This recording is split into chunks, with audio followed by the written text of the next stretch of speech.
Welcome to Dead Headspace, a part of Silver Shamrock's Horrorcast, a podcast network that includes Killing Time with Silver Shamrock and Unburying the Dead, where we exhume classic horror paperbacks for the new generation. I'm your host, Patrick R. McDonough, joined always by my co-host, Brennan LaFaro. Say hi, Brennan. Hello, everybody. And we are joined today by a brand new guest host. He is the author of The Pale White, amongst many other novels, and the host of the Paleo Cheese podcast, Chad Lutzke. Say hi, Chad. Hidely ho. And today we're talking to the author of Midnight Rain, The Wicked, and his latest release through Silver Shamrock, Ride or Die, James Newman. Say hi, James. What's up, guys? Now, before we dive into the very first question, I just got to say I'm a little envious of you three. You guys are in a club that I want to be in. McKinley will probably listen to this, but you're the Silver Shamrock Club, and that is pretty Wormwood, pretty stellar book. You and Tim. Thank you. James has a few, and Brennan's upcoming Slattery Falls. So it's an exciting group of people we got on today. James, what got you into horror? What got me into horror? Well, people are probably sick of hearing me tell this story because I tell it in just about every interview, but I love it, so you'll have to hear it one more time.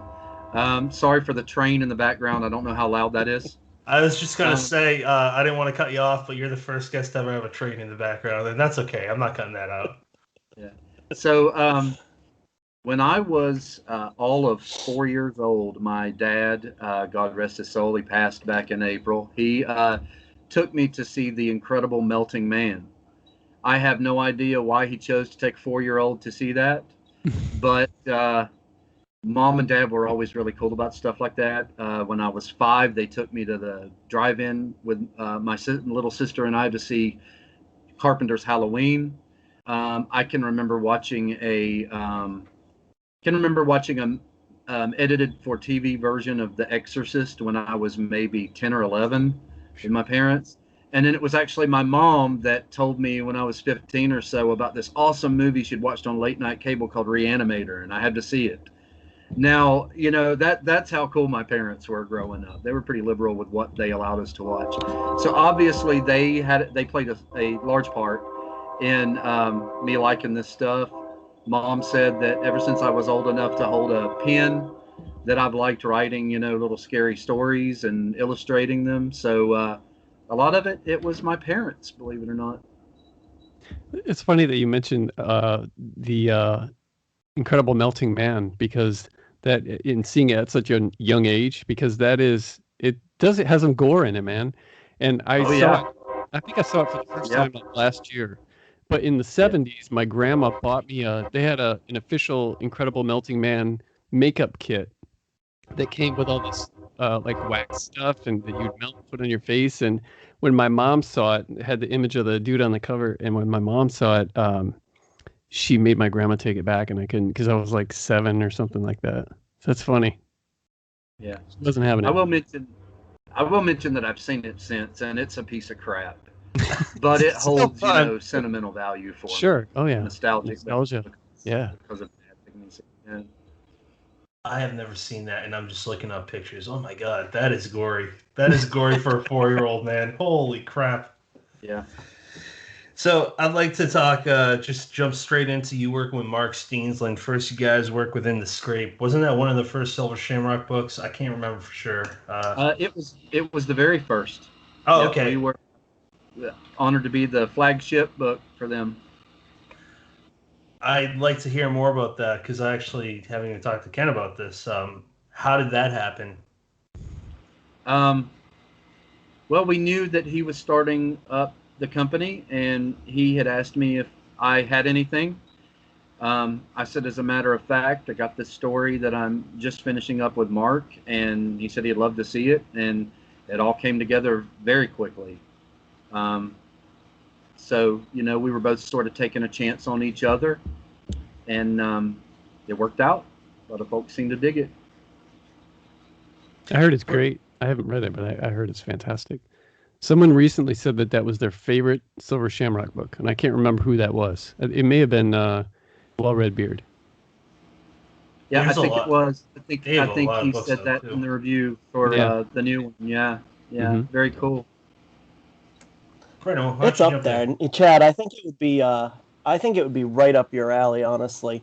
That kind of coming of age novella, and it it has these shocking moments, but it's so heartfelt. I remember, I think I had read Boy's Life maybe 6 months before that book first came out, and I couldn't miss the comparisons. I think there's a reason why, even though when did that start up? Like September, October of 2019, people still remember that's the flagship book, except for Patrick. He didn't remember, but that's okay. He doesn't remember what he um, it's it's a special book, and I if that were me, I would be honored to kind of have that kickstart the entire thing. So I want to talk a little bit about that collaboration process with Mark Steensland. We've had him on. He's kind of given his side of that. He says he loves collaborating because he can work on so many projects at the same time. But you're no stranger to collaborating either. Tell us a little bit about getting together with him to write that book. Well, yeah, thanks for the kind words, but in the scrape, Brennan. It's really cool to be able to hitch my cart to the Mark Steensland horse, so to speak, because he's so prolific, and he's an inspiration. I think in the time since we started this podcast, he's already written like 5 screenplays. Jeez. But he's great. Yeah, he's an idea man, and between In the Scrape and the special, we've worked together a couple times now, and he'll come to me, says I have this idea. I usually In the Scrape was a lot different from the special, because the special I think the first words out of my mouth was, "Well, you're a sick son of a bitch," but if you know anything about that one, but he like I said, he brings the idea to the table, and we work so well together. We become great friends over the last decade or so, and definitely look forward to working with him again. How did that process with him differ from you wrote a book with Mark Allen Gunnels for Unnerving? So yeah, it usually just depends from project to project. It was sort of the complete opposite with Gunnels. I had the idea on that one and brought it to him. Didn't really know where to go, from start to finish with it. I just had a basic idea, maybe a list of scenes that I wanted to happen, and then he filled in the blanks.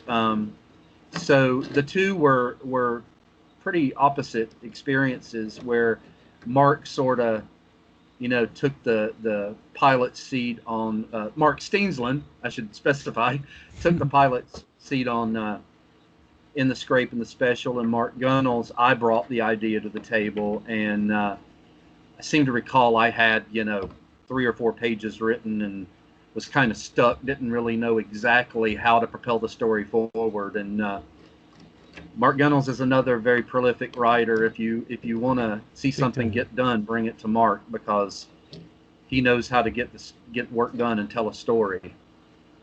The first published short story I was in was with Crystal Lake, and that was with Chad, and I'm pretty sure it was with Chad and Mark for Shallow Waters Volume 1, when Joe Meinhardt started publishing flash fiction anthologies.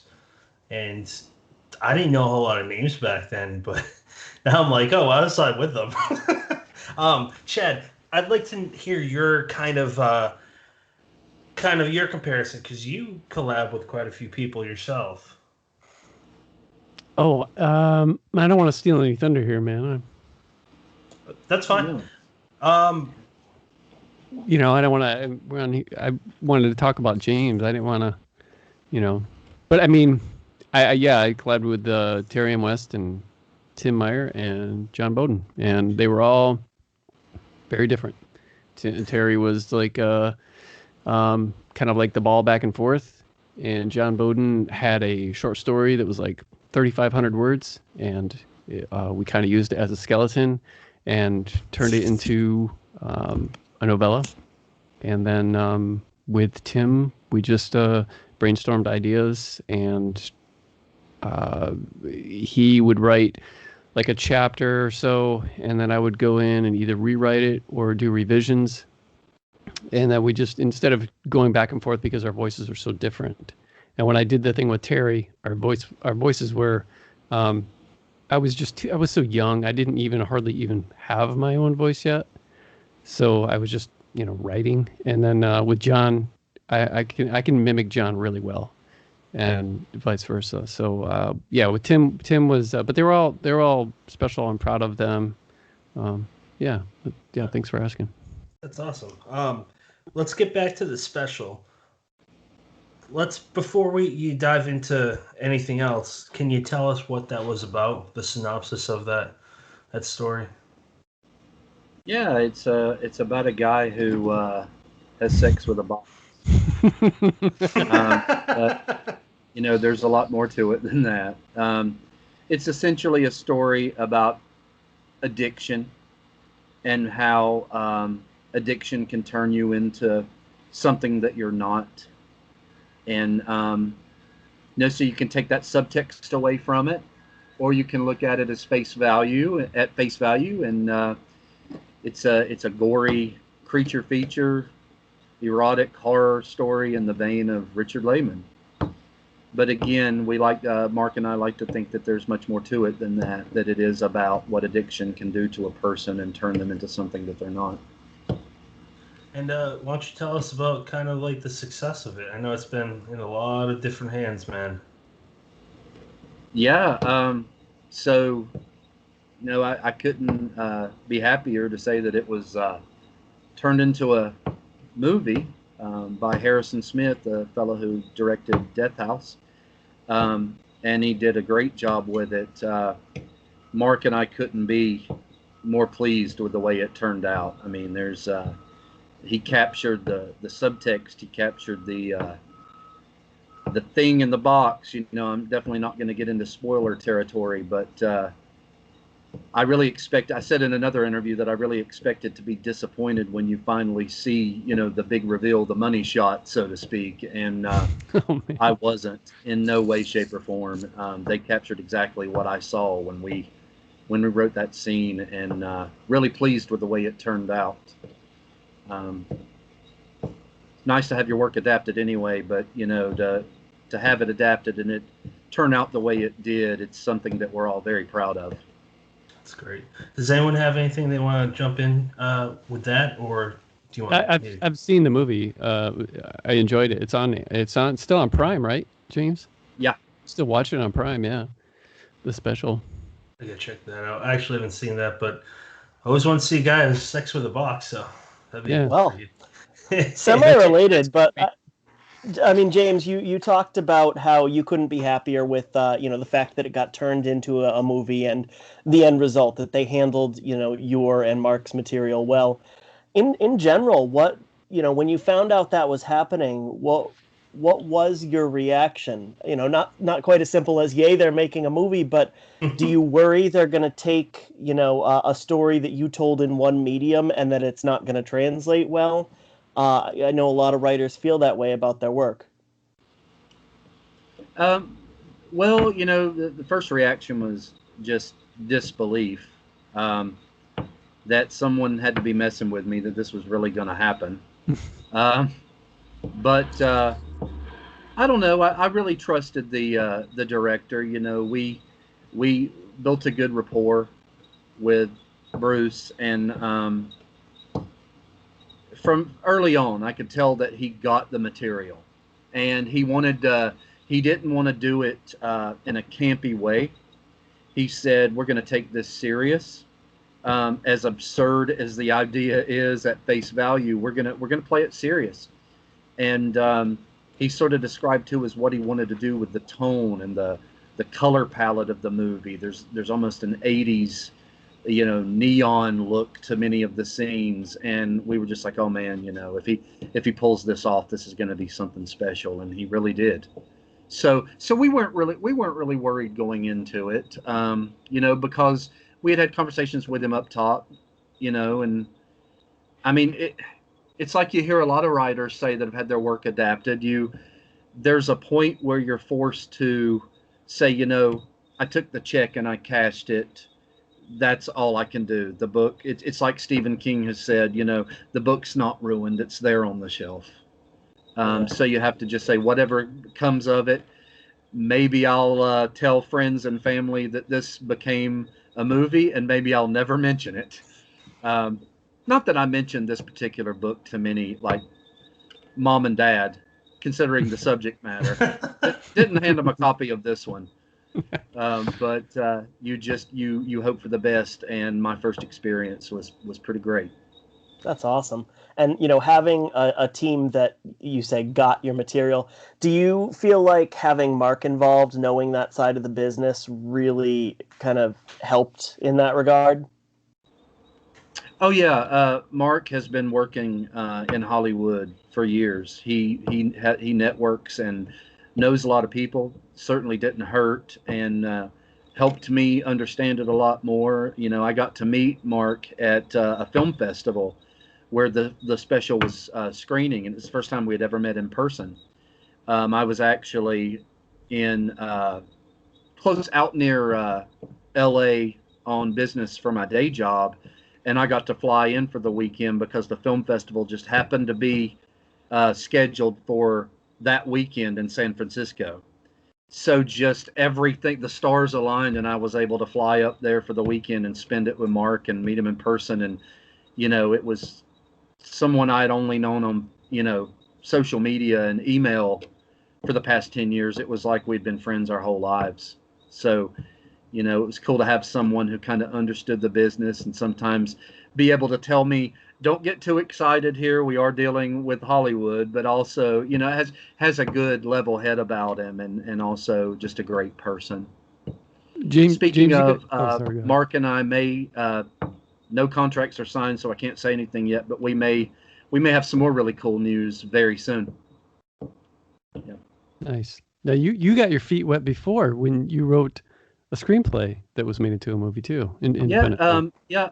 I wrote a screenplay on sort of a a job for hire deal. There was a local filmmaker who wanted to make a Christian horror film, and he wanted me to write a screenplay, and he had the idea, and I did, and turned out really well. It's a little locally shot, totally as indie as it gets project. But we had a little local premiere, and still pretty proud of that one. It was really cool experience. What's that called? Still Waters. Still Waters. Okay. Can we find that anywhere if someone's interested in looking it up? It's actually free on YouTube. Okay. Still Waters. You know what, man? Let's jump into a book that I'm really interested to see. I'm hoping that Chad kind of steers this one because I know he loves it.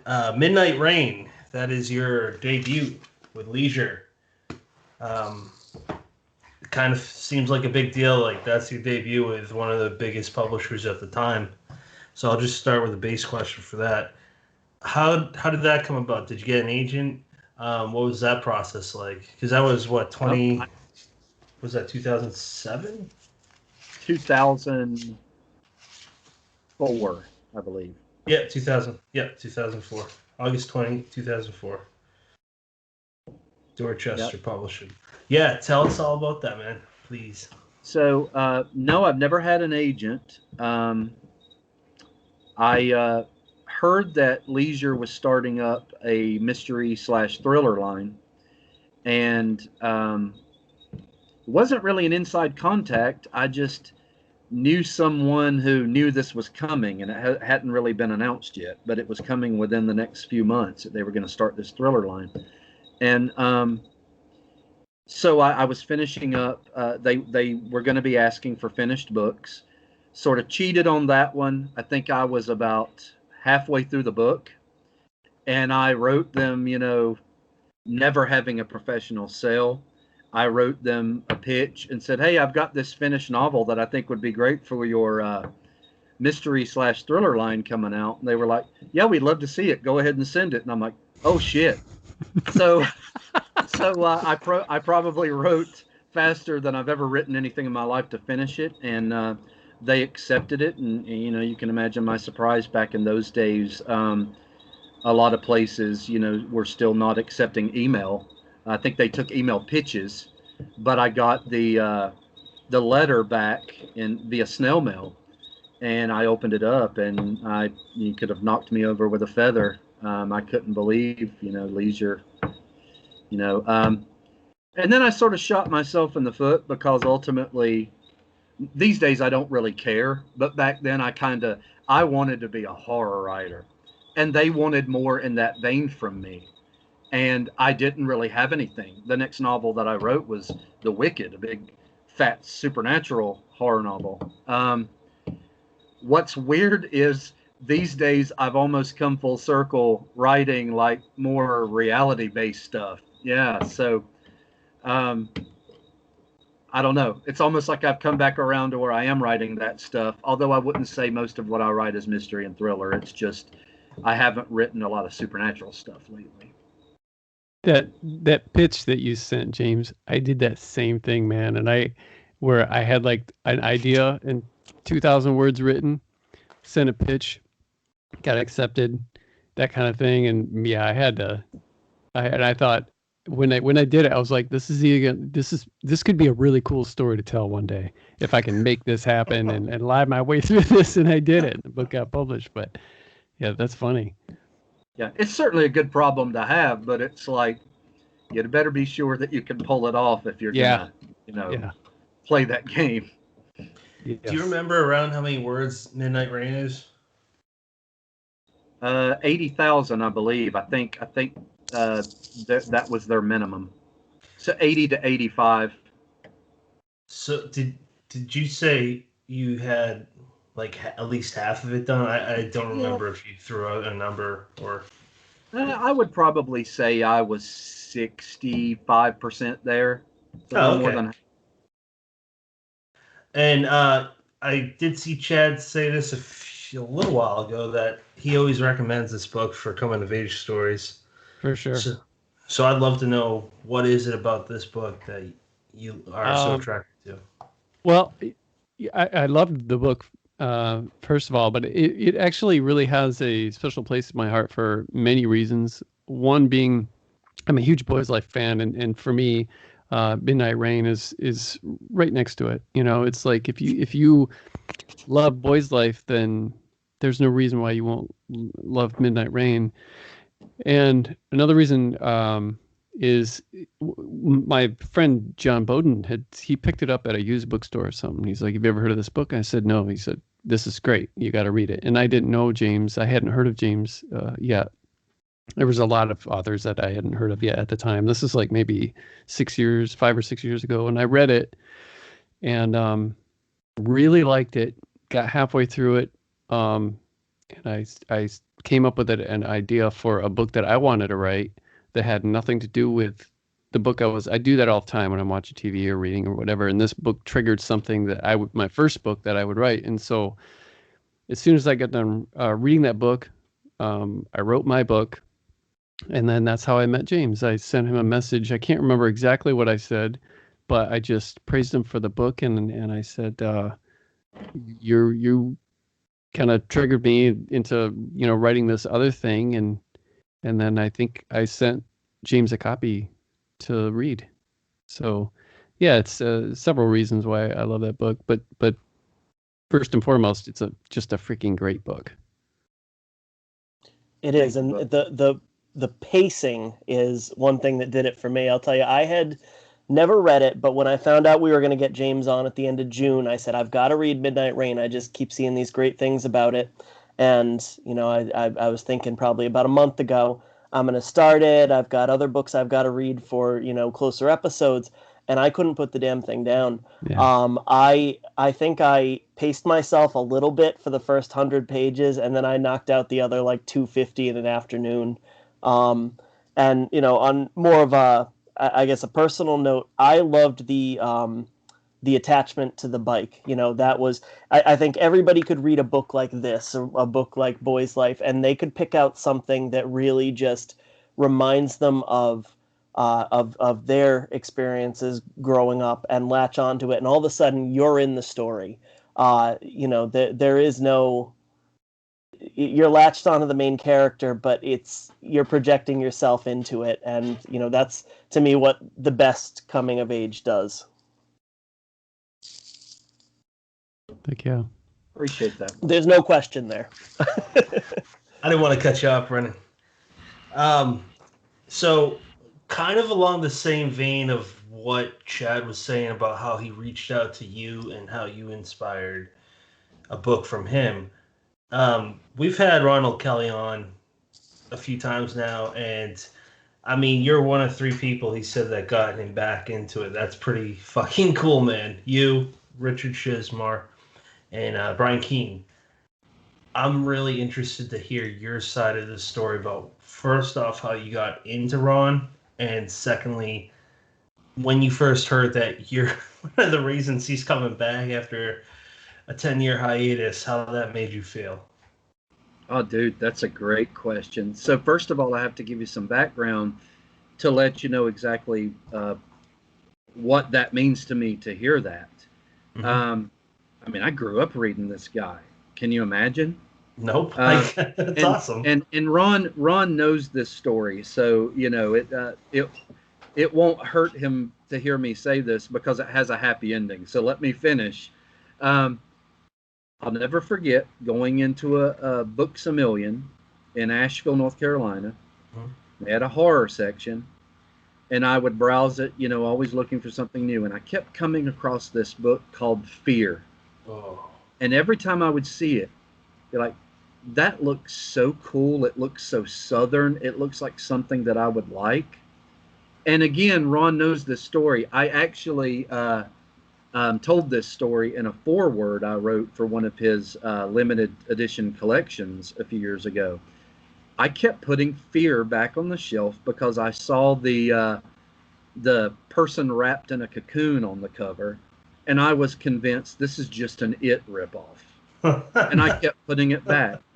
Well, finally I picked it up, and my God, I saw the error of my ways. Yes, and I've never turned back since. I mean, wait, Brennan, I'm sorry to cut you off, James. Can you do that one more time? For video people who aren't sure what the cover looks like. There you go. If you listen to the show though and watch it on YouTube, you know what the cover looks like. We talk about it at least once a month.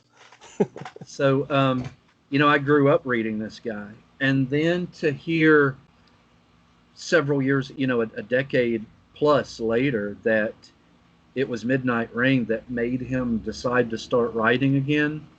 I can't begin to tell you. I mean, I'm sitting here almost with tears in my eyes thinking about it. It's crazy. And then on top of that, I don't know if you guys know this, because we've only started corresponding recently, but a lot of my readers do. Are you guys familiar with the accident that I had about 6 years ago? I am. I'm not. All right. So, long story short, my family and I were hiking in the mountains, and we had finished for the day. We were sitting at a picnic table, and what they call a widowmaker, a big tree branch, fell. A dead branch fell and hit me, and I was put out of commission for 6 months. It broke several vertebrae. It messed up my knee, and it totally turned my. Just to give you a pretty horrifying mental image, it turned my left arm. I remember flopping around on the ground screaming when I came to, and my arm was turned all the way around. Yeah, it was bad, and I was put out of commission for 6 months. It didn't work. I don't think you could see it in the video. I actually have scar there from the surgery. It's hard to tell. But, so there's this fella who I grew up reading. And he had started writing again, supposedly because of, me and a couple other great writers.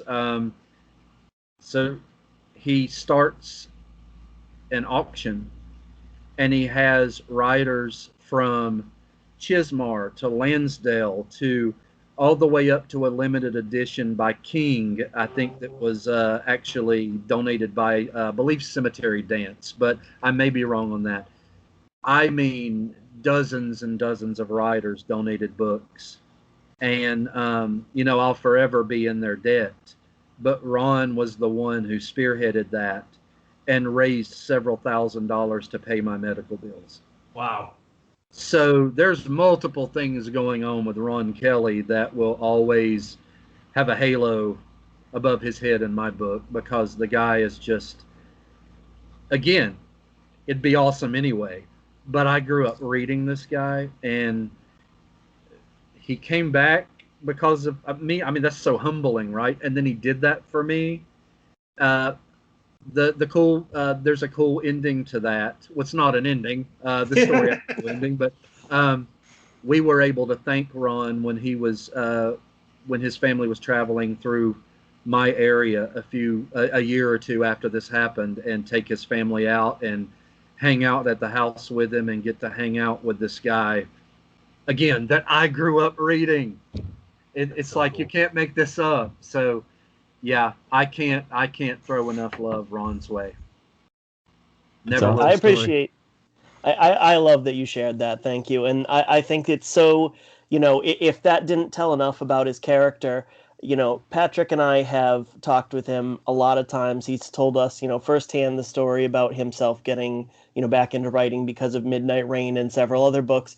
And he's never mentioned that. And if that's not Ron Kelly, then I don't know what is. He's a good guy. I like Ron. And I do want to mention, guys, that there were many other people who were wonderful, like Pete Kelly, owner of Bloodshot Books. He put together the Widowmakers anthology, which was kind of funny because A, there's sort of the horror connotation, B, they call those tree branches that have killed people Widowmakers, and C, the Widowmaker was the wrestling name of the character in my book Ugliest Sin, which if you like Midnight Rain, you should check it out because there's some recurring characters in it that show up. But anyway, Brian Keene was another that promoted the hell out of the auction, and there were so many people, and I know I'm going to forget somebody, but it really all started with Ron just getting the word out there. And if you ever want to feel truly loved and understand how people feel about you, have a debilitating accident, have a Widowmaker fall on it. Because it made me realize what the horror genre, how we come together, and it was truly, truly amazing. Wow. I don't really know what to say. Yeah, I mean, I talked to Ron a lot and never even mentioned that. That's pretty cool. Which brings me to my question of Southern hospitality, Southern writers. I've learned over the last 2 years so many wonderful Southern writers. I want to hear from you what you see in the horror genre, crime genre, whatever other genre you have a particular fancy for. What do you see with Southern representation? What do you like? Well, I think it, obviously, Ron Kelly fan, Mark Allen Gunnels, although his stuff doesn't always have a distinctly Southern flavor to it. Mark, a lot of people will transcend the genre. I'm considered a Southern writer, but I don't think all of my stuff necessarily has that twang. Some of it does. You're talking Southern writers, you have to mention Lansdale. You chattel with that. So, there are tons out there, and I would rattle off a bigger list, but I'll undoubtedly forget someone. But there's something inherently dark about the South already, from the heat and the bayous and the swamps and the to the people, good and bad. You have not that it's not everywhere, because it certainly is, but you have the dark history, the racism, it lends itself to the horror and thriller genres. And I love that tone, that feel. Even if I don't always write it, it's always going to be a part of me. I say Cosby is one of my most recent favorites from a Southerner who writes. Blacktop Wasteland, and then Brennan I tells just me felt that. it's so good. Razorblade Tears. Haven't read that yet, but Brennan tells me good things. All right, so James, I kind of want to reel back to when you started writing. When I actually don't know, when did you start to write? Was it the 90s? And if so, um, did you tackle magazines, or what was your approach? How did you kind of fall into the published life? I started writing somewhat seriously in the mid to late 90s. Never with any like major desire to do it seriously. Um, just sort of honing my chops and tinkering around with it. I've always written, but just as far as really starting to hunker down and be like, maybe I want to submit some stuff. Um, then in, I guess it was 2000, maybe 99, somewhere along in there, was my first semi-professional sale to a now defunct publisher called Dark Tales Publications. I sold a chapbook called Holy Rollers, and just a couple of small press little zines here and there over the next few years until Midnight Rain in 2004. So I usually say that I really only got serious about it. We'll just call it an even year 2000 is about when it happened, and never looked back. All right, so James, from Midnight Rain, all the way to the newest one, Ride or Die, and I'm including In the Scrape here. Coming of age is a big subject. We've already mentioned it several times tonight. So and I'd love to hear if Chad has anything to kind of add or question here, but I want to know what attracts you to that particular facet, because it's not even necessarily a subgenre, but definitely a facet that can be incorporated into horror and thrillers in the case of Midnight Rain.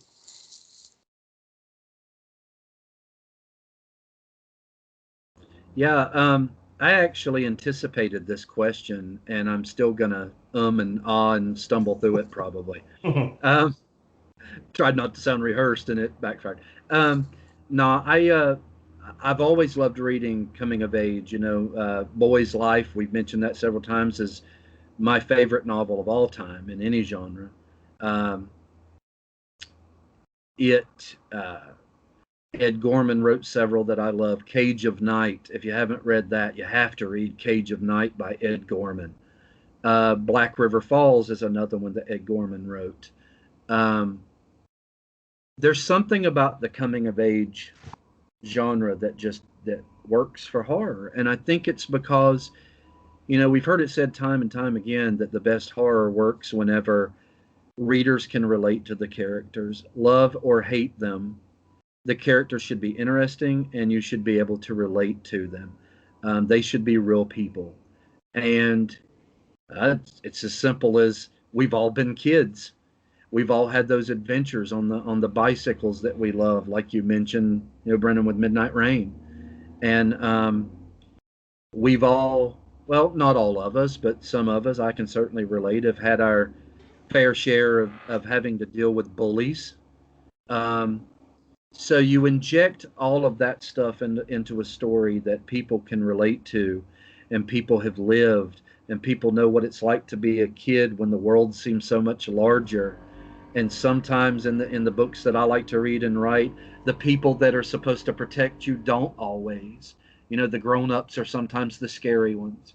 That just lends itself to our genre, don't you think? And I love writing kids. Maybe because I'm a big kid at heart, but a lot of it, is nostalgia. We can go back and revisit the video games we love to play, the music we love to listen to, and just you place your reader in a story that they can relate to and remember fondly, or even not so fondly. It's simply real. Then you're already off to the races when you inject something, otherworldly in your story, be it coming of age or not, just life. You grew up on rock and roll, man. That's pretty obvious from the few books of yours that I've read. And I love it. When I saw Led Zeppelin references, I mean, the world needs more of that. That's my favorite band ever. So I appreciate, I appreciate that, man. Let's talk about your recent book, Ride or Die. What is the synopsis of that? All right, so Ride or Die is about a 15-year-old girl named Amelia Fletcher. And Amelia is a good girl. You know, she's never really been in trouble. She's not really a daddy's girl, but she's a good girl. She makes good grades. She's in the school chorus. And then one night she discovers that her dad has been cheating on her mom. So, not to just repeat the back cover synopsis, but for just one night, Amelia decides that she would like to know what it feels like to be a bad girl. So she happens to know where the other woman lives. So her and her two friends, Cassie and Fallen, decide to go out for a little mischief. And you know how horror stories start. No one was meant to get hurt. But it starts off with just, you know, a couple of rocks thrown, a couple of bricks, some broken glass, spray painted vulgarities, toilet paper, basically just let's scare this bitch away and make her, you know, leave my dad alone. But it turns out that this was no ordinary affair. Definitely don't want to get into spoiler territory. I've been very careful about that, but what they find when they get to the other woman's house is definitely not what they expected. And it starts off as sort of a coming of age story, just kind of fun with the mischief and the vandalism. And then this is one of those books that I like to think, I don't want to say it's different from anything else I've ever written, but I've had one reviewer call it this, and I kind of dig this. I think they were right. It starts off almost feeling like a YA story, and then quickly goes to where turns into anything but. It gets extremely dark and extremely twisted. Yeah. And yeah, really proud of this one. I had a blast writing it, and I hope readers have a blast reading. One of those fun things I've ever written. Yeah. I was gonna say, Chad, go ahead. You can go in first, man, if you want. Yeah. Oh, yeah. I read it at the beginning of this year or the end of last year. I can't remember. It's great. And yeah, James said it perfectly, or the reviewer did. It does feel like a you know, girls kind of YA coming of age thing, kind of like Grady Hendrix's the Best Friend's Exorcism. And then it just flip flops. And I don't want to say why, but I don't even want to. I had a movie comparison, but if I say that, then that will give everything away. But I thought it was great, and it definitely, you know, you get so far in, it definitely surprised me. It turned dark. Yeah. I'm pretty sure I know exactly the movie you're talking about. Does it start with H? No. No. Okay. No. You'll have to share with me later. Okay, I will. But I feel terrible, you guys, because Chad actually blurbed it for me, and it was a killer blurb. And somehow, just complete oversight on my part, I missed it when I was turning in the blurbs to the publisher, and it didn't make it in or on the book. So I hope you know that was completely an accident, Chad, because I appreciate it. Oh, it happens, man. Yeah, for sure. I appreciate you letting me check it out. When there were things that turned YA to not YA, I'm walking a tight line here, I know, but that I'm pretty sure I had to stop reading it for a moment, put it down, and be like, holy shit. And it just kept getting worse in such a beautiful way. Brennan, can you say anything about this without spoiling it? I don't know that I can go plot-wise without spoiling it, but what I seem to be stuck on pacing tonight because I think I got about 30% into the book, and for the most part, with a couple breakups with like text messages, it's mostly done in, chapter breaks as opposed to individual chapters. And then from about, I'm guessing here, about 30% into the book till about 95%, there are no chapter breaks. So I sat down to read a little bit before bed one night, and it midnight rained me. I was up till 12:30 or 1, because you hit a point where it's like, not only is there no good place to stop, except in the middle of the damn page, but I can't put it down now.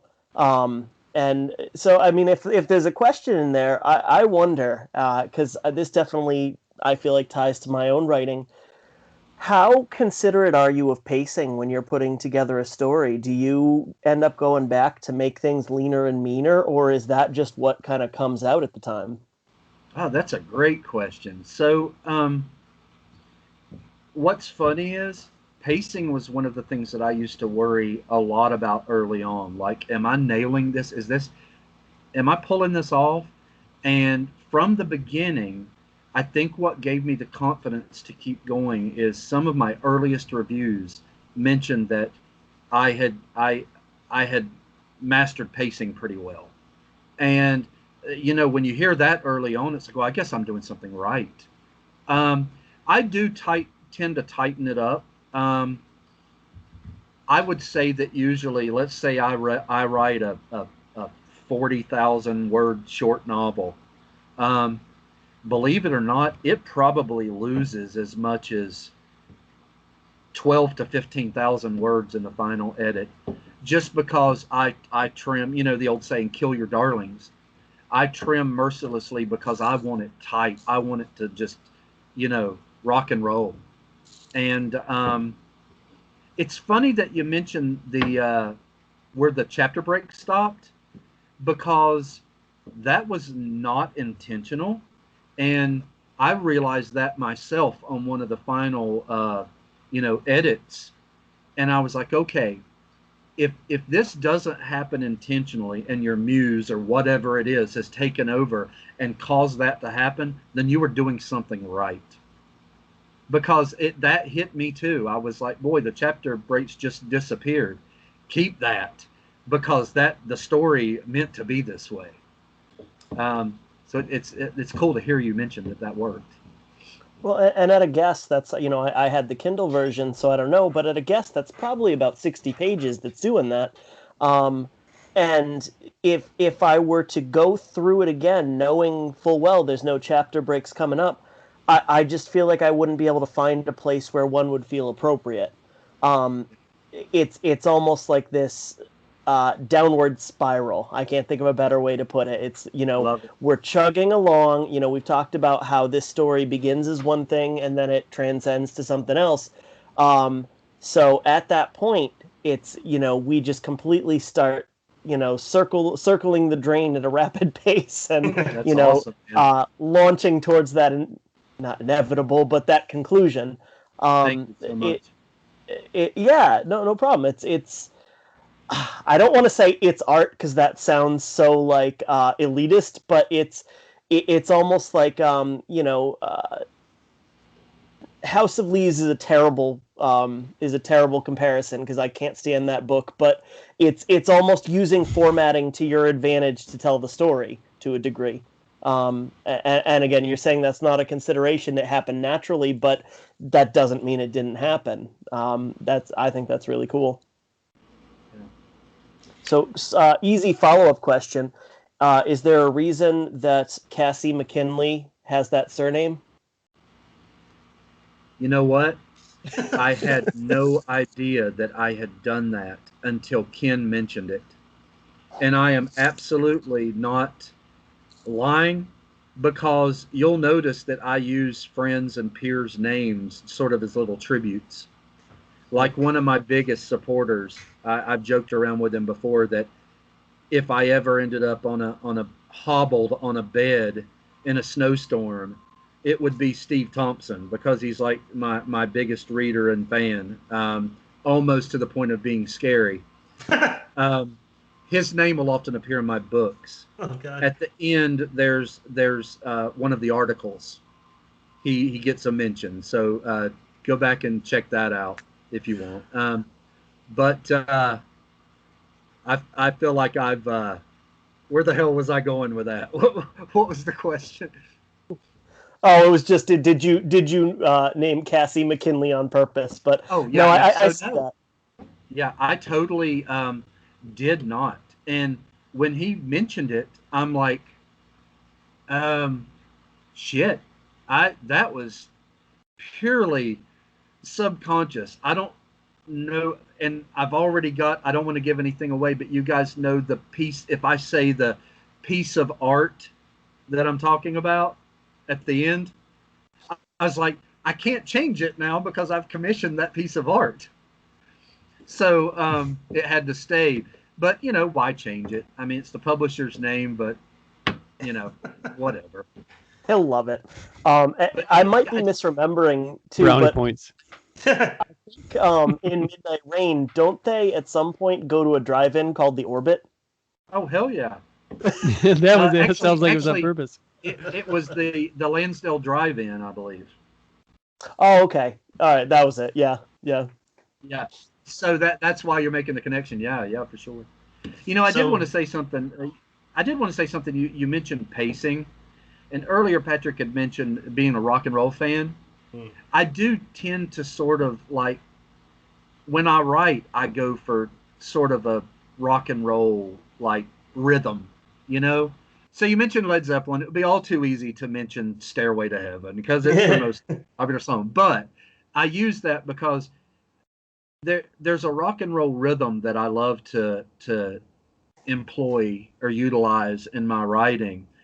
And I liken it to Stairway to Heaven in that, especially with this book, I love a song that builds to a climax, and it's something so totally different from what it was at the beginning, where it was so peaceful and sweet, and it turns into this bombastic, just rattling you with this epic solo.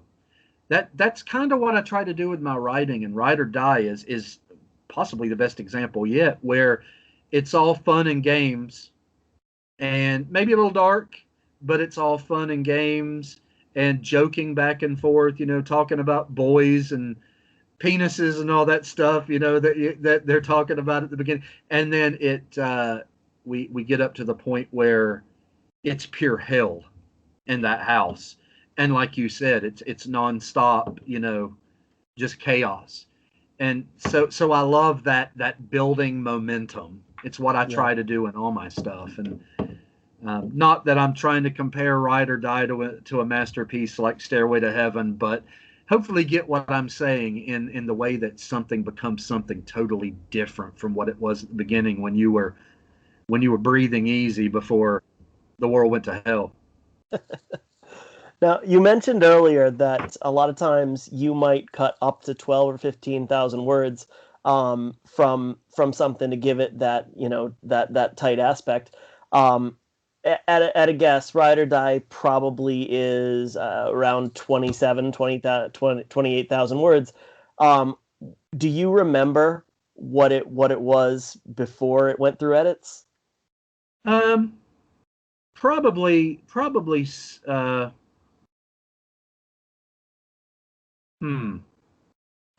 probably somewhere around the same percentage. Like, I did not do the math in my head, so I'm going to sound stupid if it's not even close to the same percentage. But I would say, for such a short, novella, it was probably 3,000 or 4,000 words got cut. And they were nothing that would ever need to go back in a director's cut. They deserved to be cut and tightened up. If they didn't, I wouldn't have cut them. It made the momentum flow.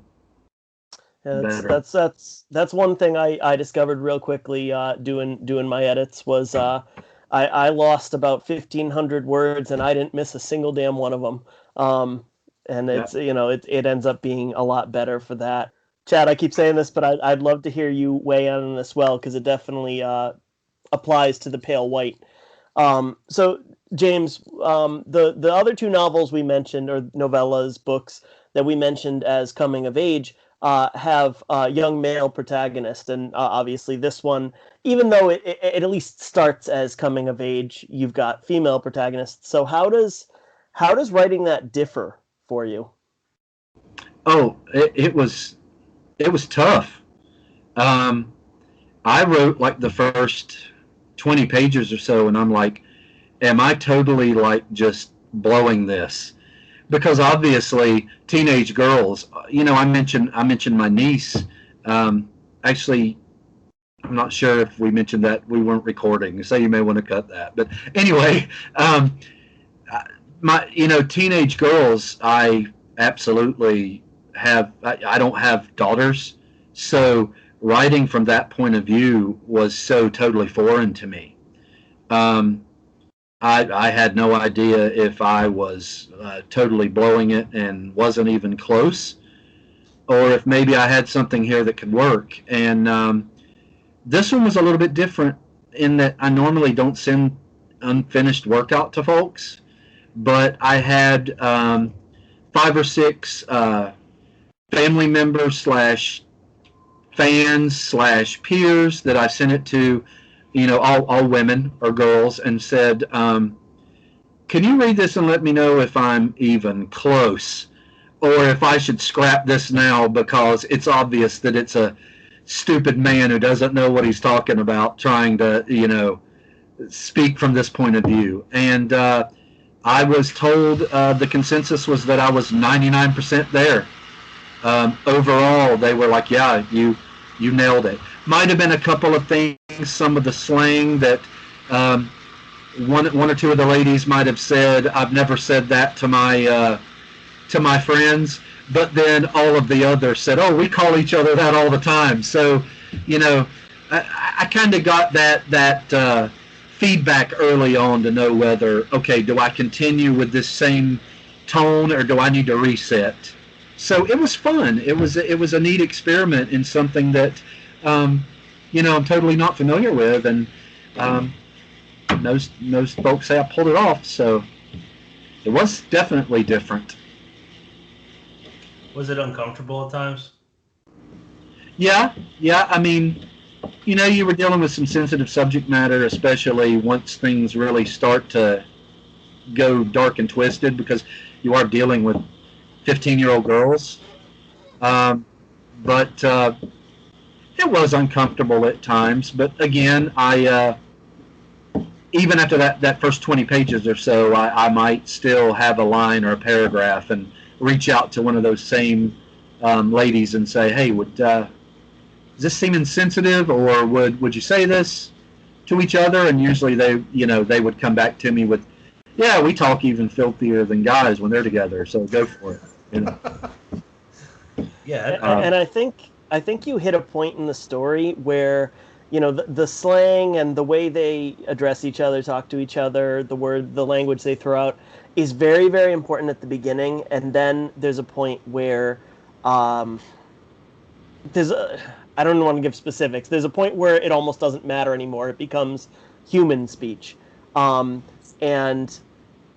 Chad, I know you said you don't really want to talk about yourself, but I'd be very curious to hear, because your story, The Pale White, kind of starts from a point where there's no casual nature about it. So I wonder what your experience was crafting dialogue in comparison with what James just shared with us. Yeah, well, with James, there was a lot of camaraderie and humor and high schoolness, whereas, yeah, The Pale White, that was pretty much over with. No one was happy. No one was going through.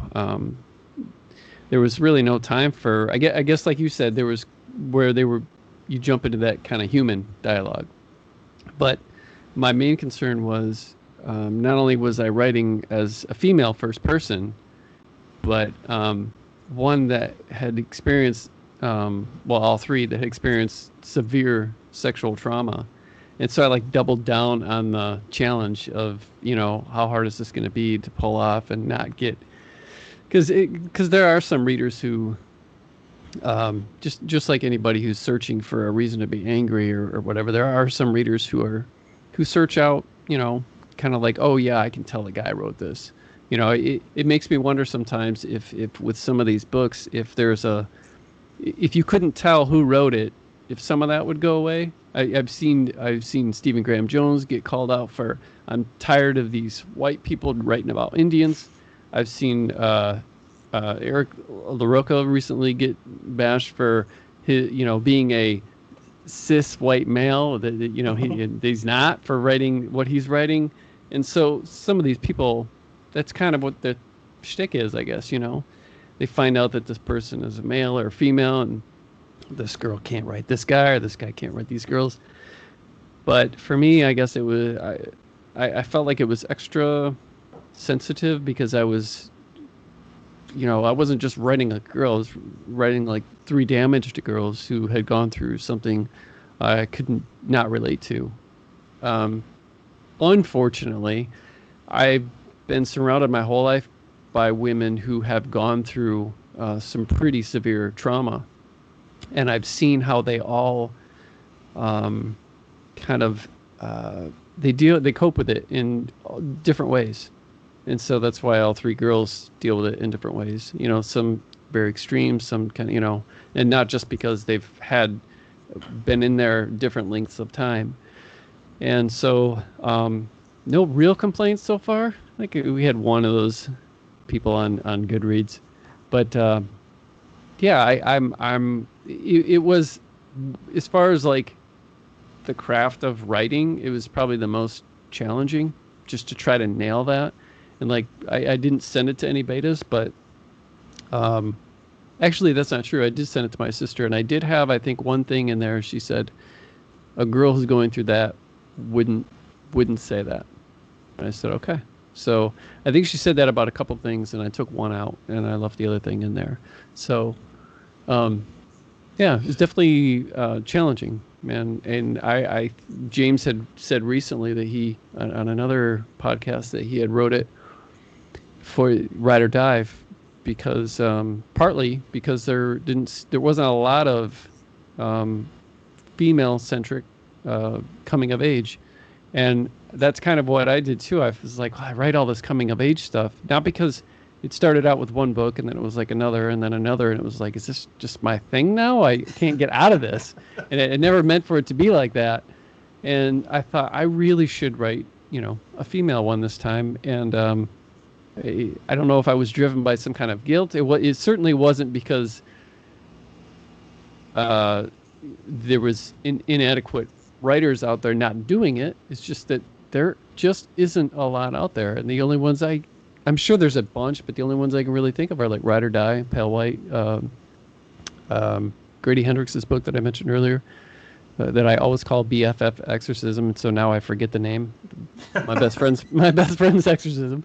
But yeah, I'm probably just ignorant to the many that are out there, but those offhand are the ones that I can think of. You know what? I think that's, unless you guys have anything else for Ride or Die, I would like to jump into what are you reading. So James, sorry, I interrupted. No, I just jumped too fast. Okay. James, what are you currently reading? So I always read too many things at the same time. I jump all over the place. I'm reading what's the title? The Devil of Echo Lake. I think it's Lake, by Douglas Wynn. I'm reading Smithy by, it's her first novel. I can't for the life of me remember her name, but it is so original and cool. Sorry, I can't remember the name off the top of my head. That's okay. Over the last couple of days, I've read The House on Abigail Lane by Kilpatrick Burke, which is fantastic. And Things Have Gotten Worse Since We Last Spoke by Eric LaRocca. And that was highly, highly disturbing. Loved it. What a great book, right? Yes, I tore through that. Granted, it's only like, I don't know, not 100 pages or something, maybe not even that much. But I read it in like an hour. Mm. Fantastic. Is Smithy? Is that Amanda Desiree? That's right. Yep. I kept wanting to say Desiree something, and I couldn't remember that. I kept wanting to say that was the first name. That is a cool book, you guys. Um, she took chances with it because it's 500 pages of the epistolary format. Wow. But basically, what it is, I'm surprised this book's not getting more attention. So there's a study that was done in the 70s in this book, fiction, but there's a study that was done with a chimpanzee learning sign language. But the folks that are the university folks who are doing the study are wanting to do more than just you know teach a chimp sign language, because they can all learn sign language. They want to learn, can they truly learn language? Can they learn sarcasm, metaphors, the true how we communicate? But for whatever reason, they choose to do this in this old mansion because it's the only place that they could find to rent out and actually live there and raise the chimp, just like you would raise a human toddler. And the chimp starts to communicate things that almost like it's seeing things, like whenever they want it to sign a color, it's pointing across the room and signing woman. And there are so many creepy moments like this, like, obviously a haunted house story, but it gets under your skin because it's such an original story, right? Um, Such a cool idea. Yeah, I'm really enjoying that one. It is slow. It's a slow burn. Again, 500 pages told in diary entries, journal entries, articles, but I find that I'm on page. I'm about to hit page 400, and it certainly hasn't felt like it's been 400 pages. So it works. That's interesting. So that sounds really cool. Yeah. Yeah. Chad, what are you currently reading? I'm reading. I'm trying to catch up on some blurbs that I was asked to do, and I just might be able to get almost every single one that I was asked.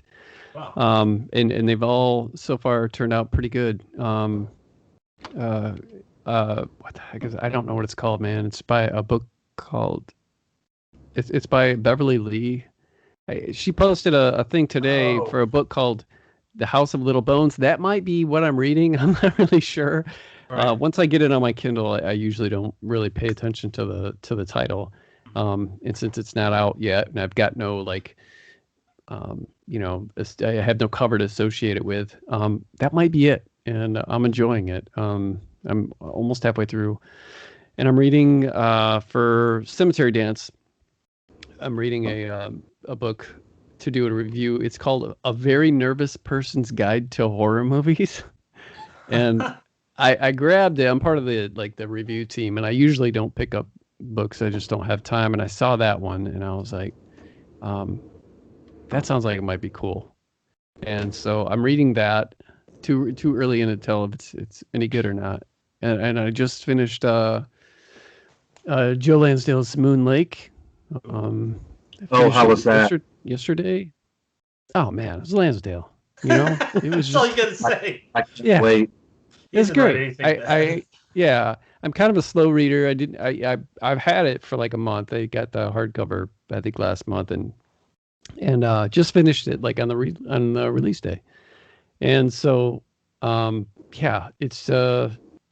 it's Lansdale. It's got all the same the snarky dialogue, that camaraderie it's kind of like a buddy type murder mystery, rotten, corrupt town, except for the buddies are a girl and a guy rather than two. It's like Hap and Leonard without Leonard, kind of like that. But yeah, it's fantastic, and I think I'm reading something else, and I cannot remember what it is. Oh, I just read Eric LaRocca's.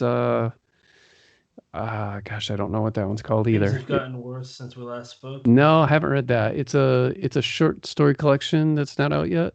Oh, yes. yeah. Hold up, I can't remember. I got it on my Kindle. His titles are so good but so long. It's on it's through Off Limits Press. Yeah, I know that much. yeah. It's yeah. I feel horrible. I don't know, but whenever dude puts out the short story collection, go get that because it's very good. I can't wait to. I actually just won in a contest the book that everybody's raving about, the Eric LaRocca's whatever it's called. The things have gotten worse since we last spoke or whatever. Oh, it's killer. Oh yeah, I can't wait because I was pretty blown away by these short stories. Dude could really write, man, and He really can, yeah. I love that feeling of not feeling safe when you're reading a story. I don't like the idea that, oh, I know this dog isn't die. I know this baby's not going to die. I know this, this thing isn't going to happen. It just, I don't like that safety net. And I get that it sounds like maybe this new one with all the controversy surrounding it is like that too. That you don't have that safety going in, and their short story collection is like that too. You're not sure how far this is going to go, and I love that feeling. That's why I liked the new Halloween movie so much, because Michael Myers kills a kid at the beginning of the movie, and that's like the first time he's ever done that. So I was like, yes, finally. He did skip over the baby in the crib though, but that's good. But, when me and my friend saw it in theaters, the new Halloween movie, it was me, him, and his wife, and she was like, worried, and he's like, "Don't worry, the kid never dies." The kid dies. Yeah, man, I love that stuff. I got the title for Eric's upcoming. Comes out in September, I think. It's called "The Strange Thing We Become and Other Dark Tales." Okay, I think when I got the ARC or whatever, I think it was just an acronym. It was just initials for everything. Okay. So I never knew, except for in the email, I never knew what it was called. Right. Makes sense. Brandon, what are you reading, sir? Real quick, I'll just say, you mentioned Moon Lake, and we thank you very much, Chad, for your question for Joe for our 100th episode. Cool. We did throw it at him, so you'll have to tune in to find out what he said. God mostly damn it, because I don't want to misquote him. I was gonna mention that at the end, you bastard. Yeah. I can't wait, man. I'm glad you guys read that. Thanks. He was a really, as you can, I'm sure, guess, he was a great guest. Lots of just wonderful. I could talk to that guy for 4 hours, and I don't think that exhausts. He could talk to you for 4 hours. That's true. Yeah, you got it. You got the hang of it. Yeah. Never hit the same point twice, and everything would be gold. Yeah. You'd be taking notes like you were in class. when we, never mind. Well, I'll tell you guys later. But I for a minute there, I forgot we were recording. What are you reading, Brennan? It's your fault. I started it. That's such a compliment, man. You invoke Lansdale, and all of a sudden everybody gets very talkative. It's that mojo. Yeah, exactly. I am reading Bad Girl in the Box by Tim Curran. I think it just came out from Silver Shamrock, and the premise is that in this small town, all this meat starts falling from the sky. It's notably less silly than Cloudy with a Chance of Meatballs, but the people eat the meat and bad things happen, and that's about where I am in it. Bad things are starting to happen, and I want to see what the consequences of those bad things are. So I would assume eating meat from the sky, bad things are going to happen. You'd think so. I mean, I personally would not eat a filet mignon that fell on my porch, but no, probably not. That's just me. Patrick, how about you? So I'm reading for the first time. I don't know how it took me this long, but the Books of Blood, Volume 1 through 3 by Clive Barker. So good. Man, he's just one of my favorite authors. You can't compare him to anyone. He's just so incredible. I'm really loving it. the Midnight Meat Train, it's a lot different than the film adaptation. There's no Bradley Cooper in it, so that was weird. I'm just joking. But it's great. I like it. And also, I am reading Peter Straub's The Throat. It's very long, but it's good. It's the third, for anyone that hasn't read it, it is the third book in the Blue Rose trilogy. Be prepared. They're all very big books. And that's about it. Pretty soon for our other show, I'm Burying the Dead. I'm going to be reading Ira Levin's Rosemary's Baby. So that'll be a first for me too. Can't wait. And because it's June 28th when this episode is airing, let's go ahead and tell listeners that they can, on July 1st, hear Unburying the Dead, where we unpack Jaws by Peter Benchley with Jonathan Jans joining us. Another guy that talks and says nothing but solid gold. Final thoughts, sir. Wait, I'm skipping ahead. Man, I'm still thinking of Lansdale. I got a million ideas in my head. So, real quick, listeners, if you are interested in getting some Dead Headspace merch with my mug on your coffee mug or a mask, notebook, etc., go to deadheadspace.com. Click the store tab. You can also check out, since it is still June, but it doesn't stop you from clicking it any other time of the year. We got a few articles for Pride Month. One is by the author we've been talking about for quite a bit, Eric LaRocca. His title for his article is A Horrific Pride, The Importance of Queer Representation in Horror. Another great one by Bree Morgan, another author, where she writes basically how Candyman had a very a queer effect on her in such a beautiful way. So stay tuned. Check that out at deadheadspace.com if you're interested. Now, where can people follow you, James, as well as after he's done answering that, where can people follow you, Chad? I have a website that I never update, so I don't even tell people about it. Okay. I think I last updated it in 2016. So just hit me up on Twitter or Facebook. I'm always there. Too much, really, when I should be writing, and I will get you within a matter of minutes. Where can people follow you, Chad? You can just go to chadlutzke.com. My last name is spelled Lutzke, and all the stuff is there. I think I have links to pretty much everywhere, like Instagram and Patreon page, Twitter, and Amazon. Links to my books. I think they're all. I think everything's updated pretty much up there. Okay. Final thoughts, guys. Do you have any final thoughts there, James? I do not. Nothing of import to say.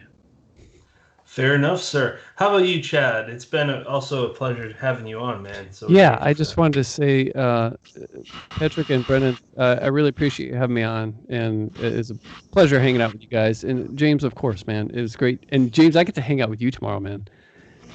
Oh yeah, man. Stuff. So, what's tomorrow? Paleo Cheese gonna record an episode, James. Plug that show. Yeah, so tomorrow we're gonna talk about to kind of coincide with the release of his book, stupid and dangerous things that kids do that we did as a we're trying to change our format a little bit and go do the movie thing once in a while and do like topics, like we just did the the importance of having a supportive spouse with Mercedes M. Yardley. Tim Meyer was supposed to be on, but his kid got real sick. And then before that we did can't remember the topic that we just did. It was a pretty awesome one too, and I'm drawing a blank because we've had Lansdale on there, Mallerman, and a lot of the same people that you've had.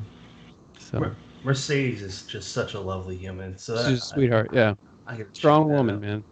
Oh yeah, big time. Brennan, do you have any final thoughts, sir? Not as such. I want to thank James for your time, for coming to talk, and for writing a really, really cool, essentially one-sitting novella that I think people are going to breeze through and, not breeze through, blow through and have their socks knocked off.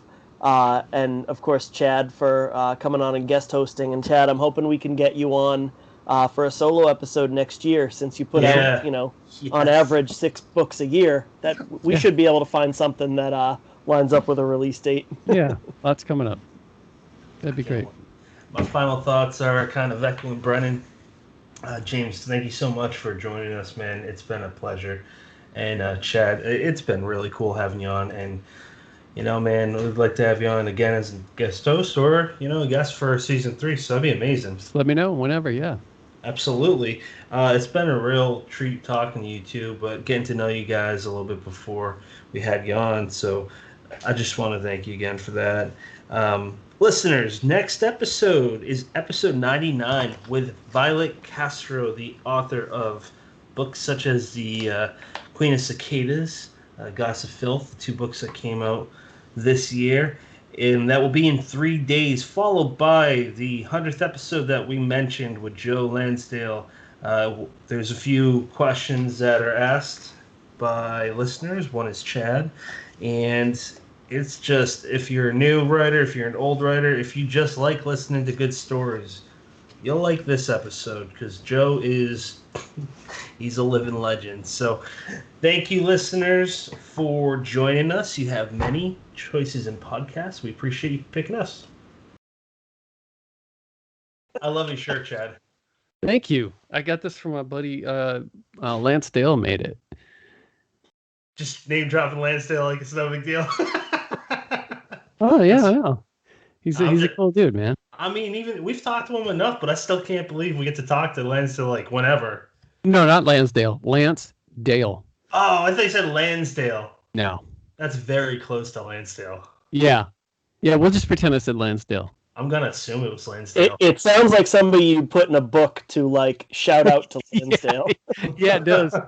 Yep. My sisters grew up or went to high school with somebody named Crystal Chandelier. Oh, no.